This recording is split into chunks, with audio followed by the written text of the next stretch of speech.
And speaking of security, tonight, if you go to Capital One Arena in downtown D.C., you've probably seen either extra police cars or maybe mobile barriers near that facility over the years. Well, tonight, you'll see both. Our Alexis Wainwright joins us live from outside of Capital One to give us a look at what we can expect to see. Hi, Alexis.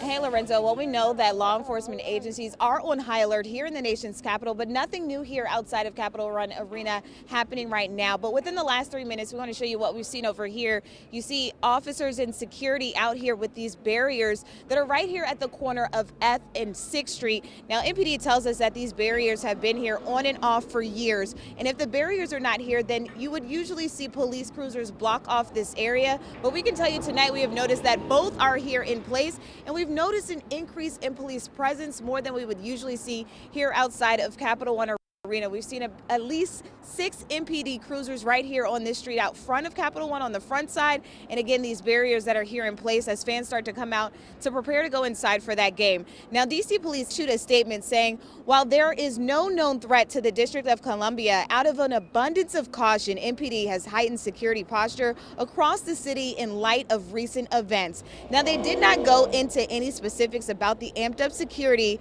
but again, this appears to be a part of something that they're doing after what happened in New Orleans. Now, we can also tell you that we know there are already existing measures that are in place for a series of upcoming high-profile events, including the certification of the presidential results, which happens Monday, the services for former President Jimmy Carter that start Tuesday, and the presidential inauguration on January 20th. Now, we also know that some of these barriers were out here just last night during the Wizards games. We can also tell you that MPD says, again, there is no current threat, but they are just trying to be proactive when it comes to the nation's capital and all of the large crowds that are going to some of these events. Now, the chief, Pamela Smith, does tell us that a lot of these added security measures will be in place until at least the end of the week, but that could go longer than that. Of course, we'll stay tuned on that and update you as we learn more. But for now, reporting live in Northwest, Alexis Wainwright, WUSA 9. Yeah, they're not leaving anything to chance. Good to see. Alexis, thank you.